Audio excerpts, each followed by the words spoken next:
This summary is about the book Clarity: How to Get It, How to Keep It, and How to Use It to Balance Your Life by Stephen Cesari. In this book, you will learn about discovering your true priorities, living life with intentionality rather than just reacting to situations, achieving a healthy work-life balance, decluttering your mind and environment, and the transformative power of exposing yourself to new experiences. Now, let's explore these ideas in detail. Let us begin with the story of Arav, a 32-year-old common man who always wanted to achieve something significant in his life. However, every single time, he found himself trapped in some form of confusion. Every morning, with his first cup of tea, just one question would revolve around his mind. What exactly am I doing with my life? His job was decent, but that spark of satisfaction was completely missing. On top of that, there were household responsibilities, loans, and the constant pressure to prove himself. One day, while Arav was rearranging his old books, he found a book inside a dusty cardboard box titled Clarity: How to Get It, How to Keep It, and How to Use It to Balance Your Life by Stephen Cesari. He didn't even remember when he had bought this book. He casually started turning the pages. On the very first page, written in bold letters, was the phrase, "The Importance of Clarity." Below it, the text read, "Developing clarity in your life is crucial for making informed decisions and achieving your goals." Arav felt that perhaps this was the exact thing missing from his life. He picked up his cup of tea and sat comfortably on the sofa to dive deeper. He began reading the first chapter. The chapter explained that clarity doesn't just mean seeing or understanding things on the surface. It means understanding what your priorities are. It is about holding on to what truly matters and removing the rest of the distractions. There was one line that forced Arav to think deeply. A clear vision allows you to navigate challenges more effectively. Arav asked himself, what is my vision? What do I truly want from my life? He didn't know the answer, and that was his biggest problem. He read further in the book that clarity not only helps you make the right decisions, but also ensures that your energy and time are invested in the right places. Arav felt as though this book had been written specifically for him. The book presented a small exercise. It said, write down the 5 most important things in your life. Arav picked up a pen, thought for a while, and wrote, family, health, career, financial freedom, peace of mind. When he wrote this down, he realized a harsh truth. His current lifestyle was going in a completely different direction from these 5 priorities. He had no time for his family. As for health, don't even ask. His gym membership was limited to just holding the card. He didn't get time to think about growth in his career. Financial freedom was just a constant struggle of paying EMIs and bills. And peace of mind? That seemed like a luxury item that everyone else possessed, but he did not. Arav felt a bit nervous, but deep inside, he also felt a sense of relief. He was finally understanding the actual root of his problems. He read in the book that the first step to gaining clarity is to identify your distractions. Distractions are those things that divert you from your goals, like spending hours scrolling through social media, engaging in meaningless gossip, or overthinking small matters. The book suggested that the best way to handle these distractions is a technique called pause and reflect. This means that every time you feel confused, just take a pause and think, why are you doing this? And what is the purpose behind it? Arav decided that for the next 7 days, before taking any decision, he would pause and reflect. He closed the book and started his day. The first challenge came that very evening. His college friend Akash called him and said, "Come on, let's go to Goa this weekend." Arav initially got excited, but then he remembered the rule: pause and reflect. He asked himself, is this trip fulfilling any of my priorities? He realized that right now his goal was financial freedom. The Goa trip would only put a dent in his savings. He politely refused. Akash mocked him a bit, saying, "Man, you've become boring." But surprisingly, it didn't affect Arav at all. For the first time, he felt clarity in his decision. The next day at the office, another interesting thing happened. His boss wanted to assign a new project that was guaranteed to require overtime. Arav was about to say yes, but then he paused and reflected. He thought, if I take this project, what will happen to my health and family time? He respectfully declined. His clarity slowly started becoming visible in every aspect of his life. He no longer looked at things superficially. He tried to understand the why behind them. Arav started carrying a small notebook where at the end of every day he would write 3 things. Did I focus on my priorities today? Which things were distracting me? Did I make decisions with clarity? Gradually, changes started appearing in his life. His stress levels were going down, and he felt more confident. He thought, if just the first lesson of clarity has made such a difference in my life, what will the future lessons reveal? After finishing the first chapter, he wanted to move to the next, but there was a knock on the door. His 6-year-old son ran to Arav to show him a drawing. He said, "Papa, look, I made a sketch of you." Arav looked at the sketch. It was clumsy, but full of love. He realized something profound. Sometimes clarity is about seeing those things that are right in front of us, but which we often ignore. He picked up his son and looked at the entire drawing with him. Arav thought, perhaps this is true clarity, not just writing down your priorities, but actually feeling them. He decided that the next weekend he would spend quality time with his son and wife. The story didn't end here. A new journey had begun inside Arav, a journey to redefine his goals and priorities. He started the next chapter of the book. In bold letters it read, "Live with intentionality." The lines below caught his attention. Living with a purpose means being proactive about your choices, not reactive. Clear intentions align your daily activities with your long-term goals. He closed the book and shut his eyes for a moment.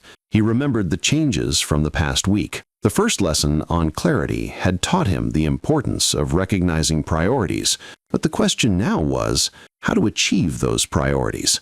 This is what was on his mind as he began the chapter. This lesson started with a small anecdote about a man who made decisions every day without thinking. He was never successful at anything. But when he started living his life with intentionality, taking every decision thoughtfully and with purpose, his entire life changed. Arav asked himself, can I do this too? Can I live my life intentionally instead of just reacting? The book suggested the first step: define your intentions clearly. This means starting your day by thinking about what today's focus should be. That morning, Arav wrote in his notebook, "Today I will definitely have dinner with my family. I will review my pending financial goals.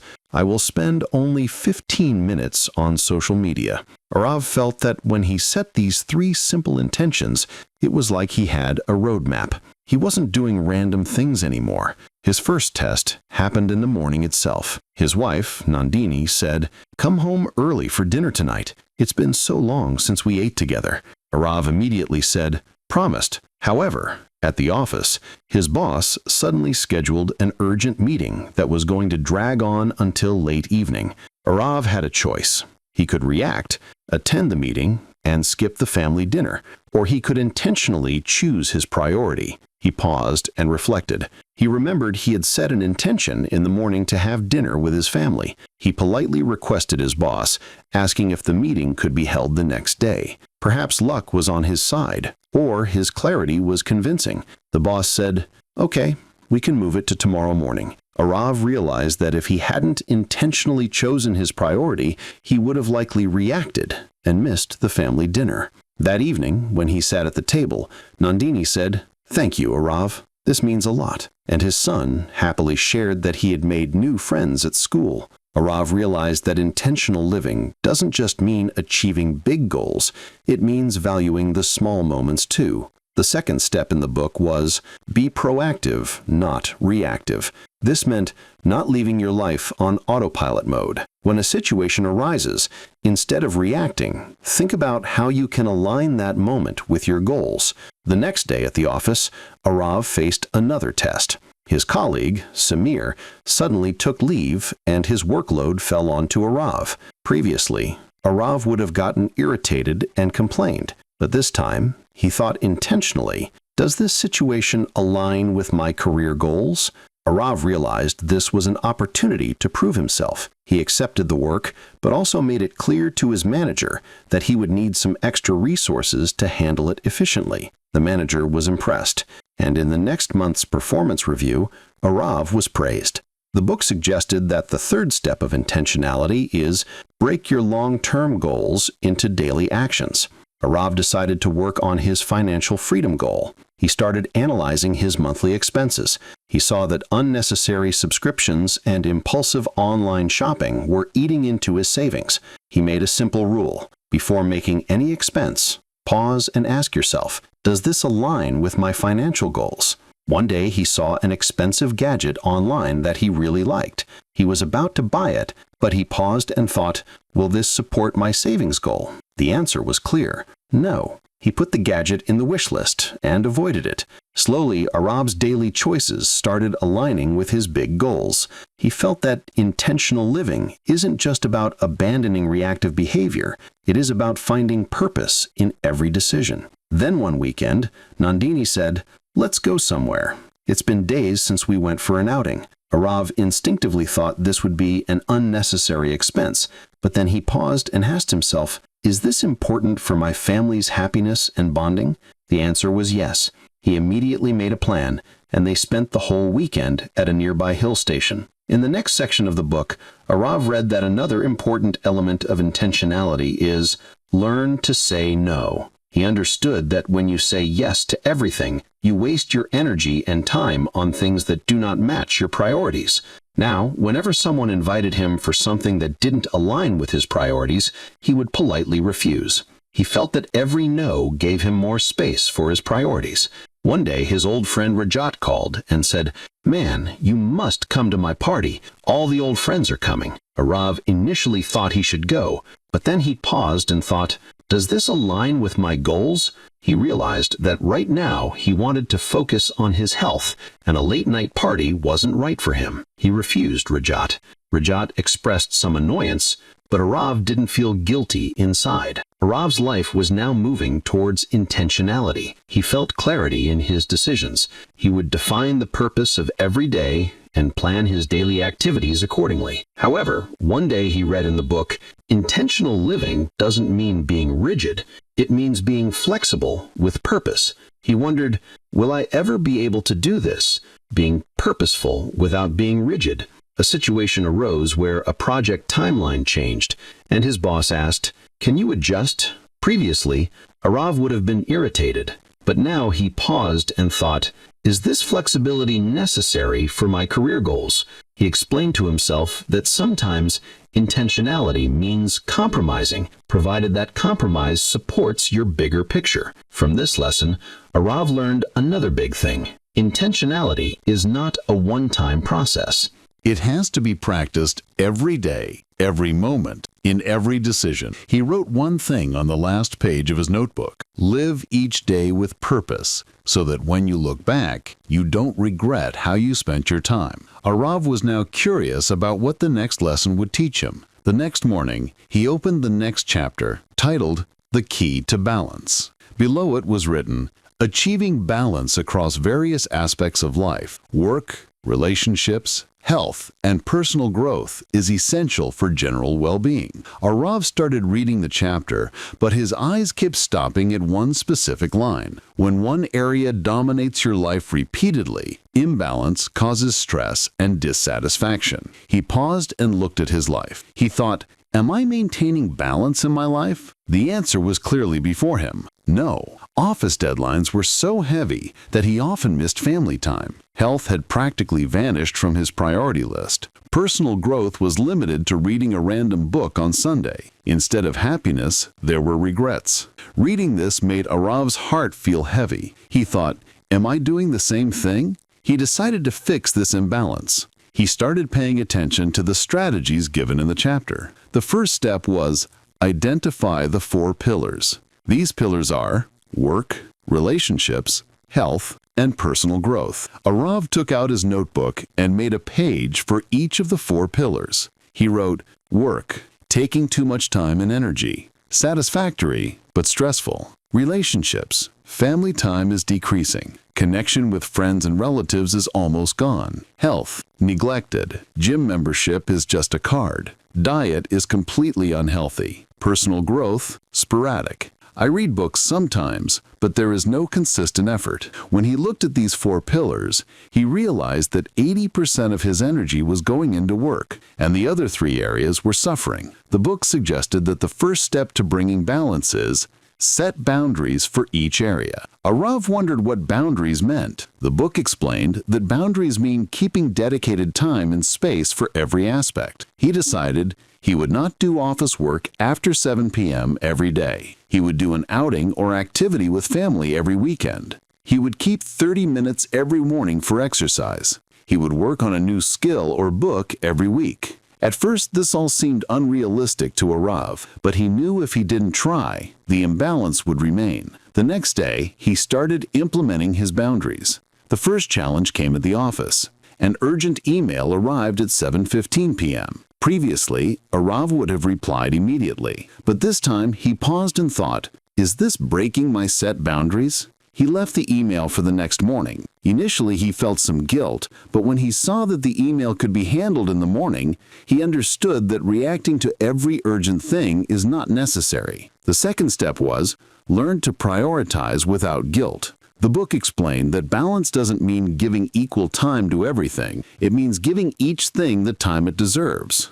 Arav applied this strategy to relationships. His wife Nandini often complained that he didn't make time for the family. This time, he intentionally kept Sunday entirely for family. They planned a fun picnic. While on the picnic, a friend called to casually invite him out. Before, Arav would have said yes, but this time he refused. He didn't feel guilt because he realized his current priority was his family. The third step in the book was, take care of yourself first.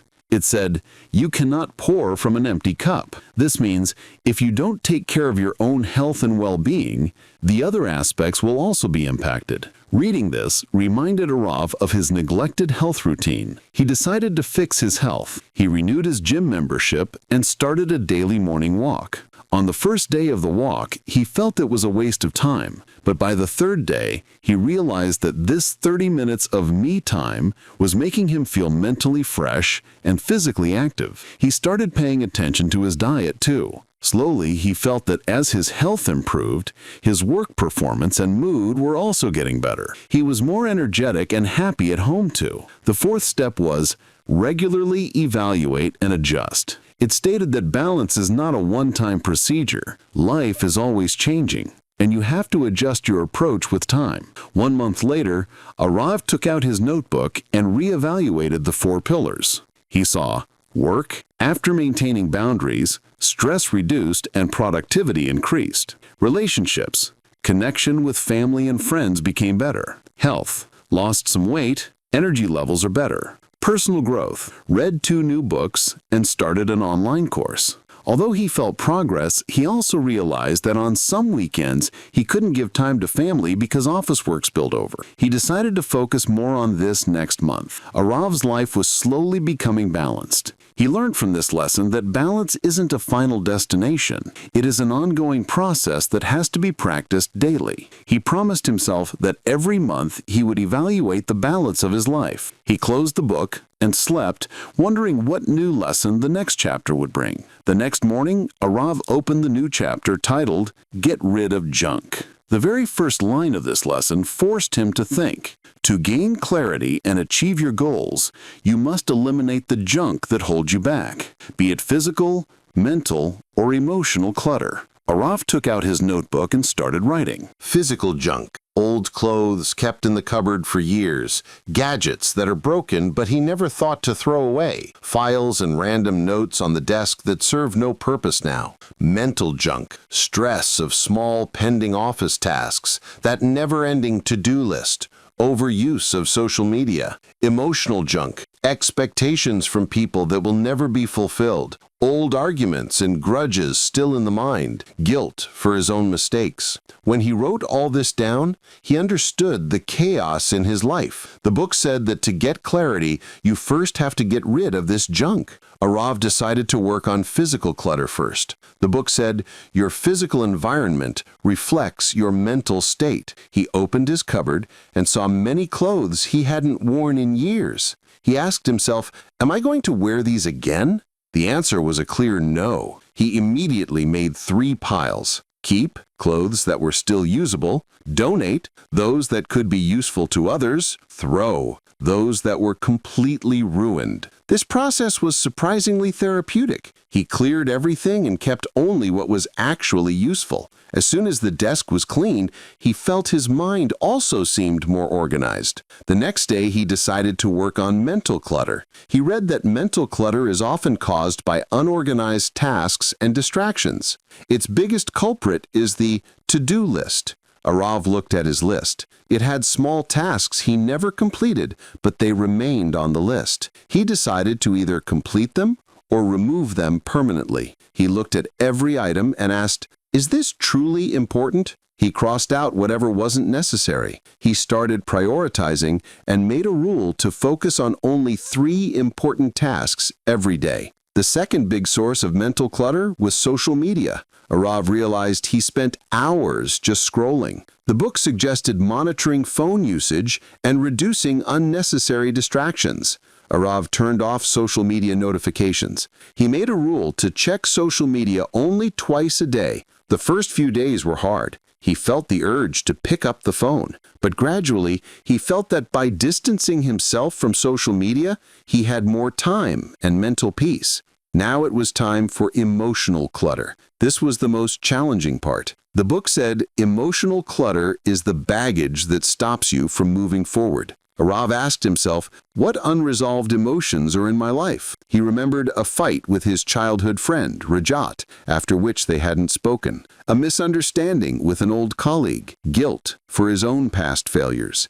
The book said that to get rid of emotional clutter, you either have to resolve it or let it go. Arav called Rajat first. It felt awkward initially, but he thought, if I don't take the initiative, this baggage will stay with me forever. He talked to Rajat and expressed his feelings. Surprisingly, Rajat said he also wanted reconciliation. He wrote an email to his colleague apologizing for the misunderstanding. In reply, the colleague also apologized. Arav felt as if a heavy weight had been lifted from his heart. Handling guilt was the hardest. He decided to forgive himself for his mistakes. He wrote, mistakes make a human better. I will not let them become a weight on me. Arav slowly started eliminating junk from every aspect of his life. He felt that when distractions and negativity decrease, clarity naturally increases. After this entire process, he wrote in his notebook, after removing physical clutter, both my space and mind are organized. After reducing mental clutter, focusing is easier. Clearing emotional clutter has improved my relationships and inner peace. He closed the book and thought, will the next chapter give me an even more powerful lesson? The next morning, with his tea, Arav opened the new chapter. He felt a different excitement reading the title, The Power of Exposure. The opening lines were, growth and clarity come when you step out of your comfort zone and expose yourself to new ideas, people, and experiences. Reading this, Arav felt that perhaps this was what was missing most from his life. In the last few years, his routine had become so predictable and monotonous that there was no newness or excitement left. The book explained that exposure isn't limited to travel. It is connected to everything that broadens your thinking and perspective, whether it's a new book, a conversation with a stranger, or an attempt to learn a skill. Arav questioned himself while reading the chapter. When was the last time I stepped out of my comfort zone? He couldn't remember anything specific. He decided that this time he would fully apply the book's lesson to his life. The book suggested a simple exercise. List down 5 new things you always wanted to try, but never did because of fear, laziness, or lack of time. Arav took out his notebook and started thinking. He wrote, learn a new skill, like playing the guitar. Go on a solo trip. Talk to a person I have always avoided. Explore a completely different culture. Volunteer for a social cause. He decided he would implement one item from this list every week. The first step was, try a new skill. Arav remembered he had a passion for learning the guitar since childhood, but never got serious about it. That same day, he searched online and registered for weekend classes at a nearby music institute. Walking into the first class, Arav was a bit nervous. The others there were also new, but everyone seemed more confident than him. In the first session, he tried to learn some chords and kept making mistakes, but surprisingly, he was enjoying these mistakes. A month later, when he could play his first small tune, the happiness he felt was something he hadn't felt in a long time. He understood that learning something new isn't just about acquiring a skill. It gives you a new perspective and confidence. The second step was, go on a solo trip. This was the most challenging for Arab. He had always been part of group trips or family vacations.